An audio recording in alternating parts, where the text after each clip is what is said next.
দর্শক বন্ধুরা, আপনারা দেখছেন গত কয়েকদিন আগে কলকাতায় আর.জি. কর হসপিটালে যে অভয়া হত্যাকাণ্ড, এই বিষয়ে আমি কিছু কথা তুলে ধরব এই ভিডিওর মাধ্যমে।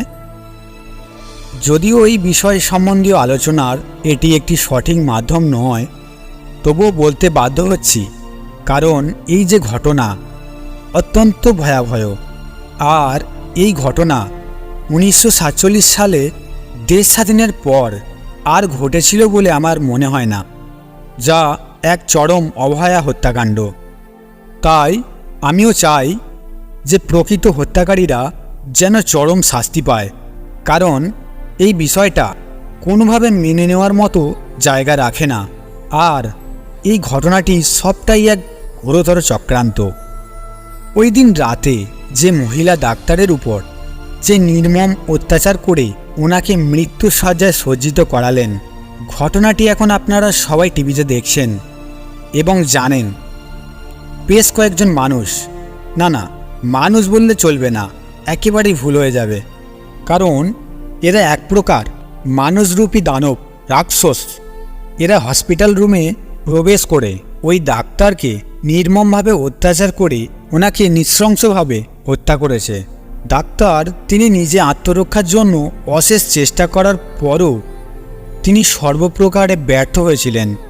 হয়তো তিনি অনেক চিৎকারও করেছিলেন, কিন্তু কেউই ওনার ডাকে সাড়া দেয়নি। এই যে ঘটনাটি ঘটেছে, এখন আমাকে বলুন, ডাক্তারের সাথে কে ছিল? মানুষ কি এসেছিল? পুলিশ কি এসেছিল? বা পুলিশ কি আসবে? দেখুন, মানবিকতা আজ কোথায়? এই সমাজে আমরা সবাই আজ টাকার গোলাম, সবাই টাকায় বিক্রি হয়ে গেছে। তাই এই বিষয়ে আমার একটাই বক্তব্য, অনুরোধ দিদি ও বোন আপনাদের কাছে, আপনারা আজ যে প্রতিবাদের ঝড় তুলে সবাই একসাথে পথে নেমেছেন, তা যেন কোনোভাবেই ছেড়ে দেবেন না।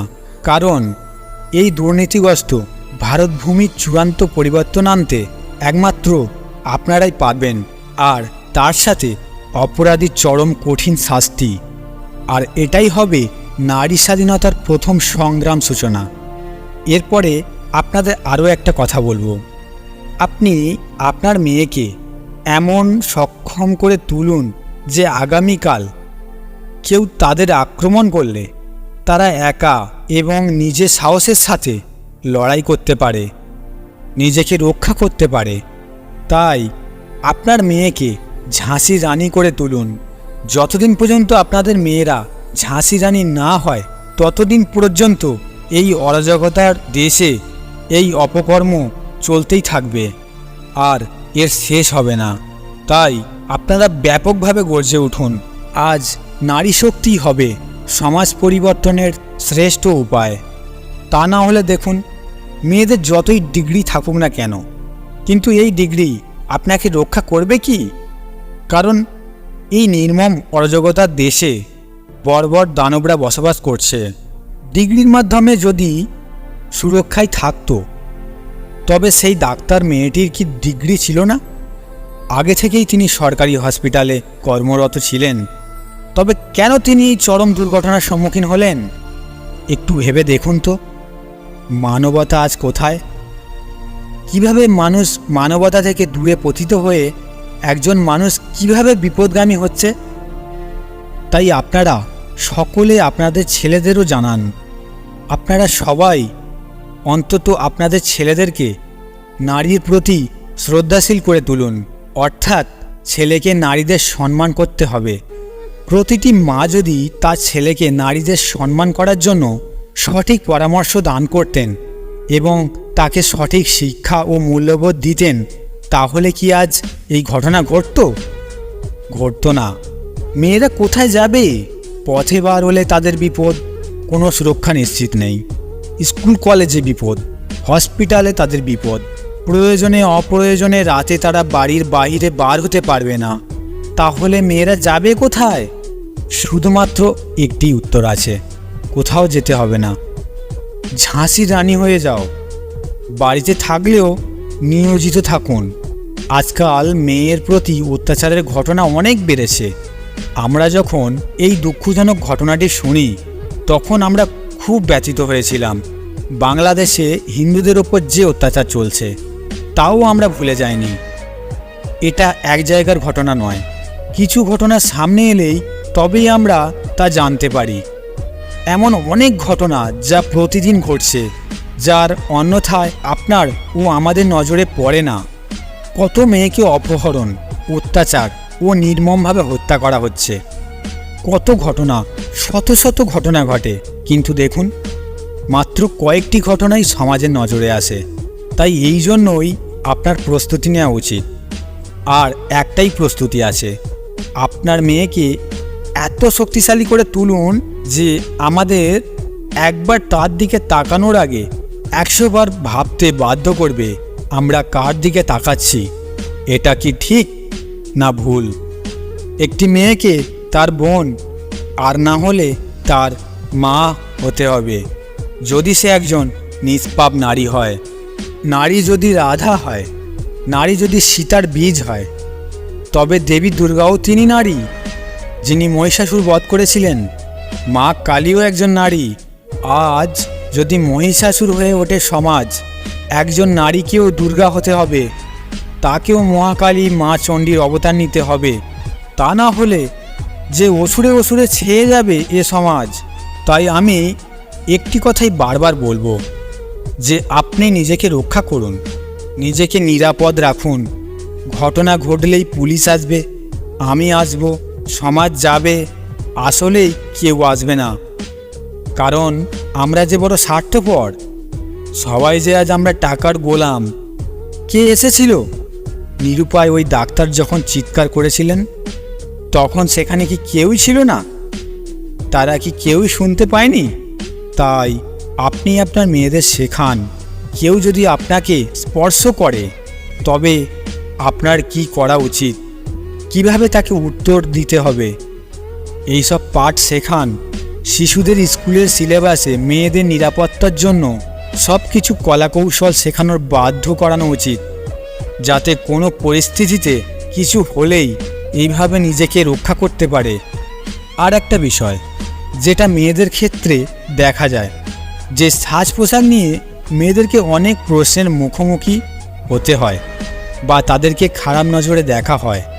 তো এই বিষয়ে আমি বলতে চাই যে এর মূলত দোষ কিন্তু 70% তাদের পরিবার থেকেই।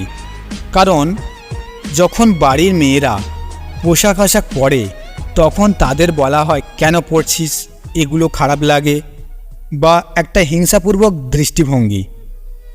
কাজেই আপনারা এই জিনিসগুলো করবেন না।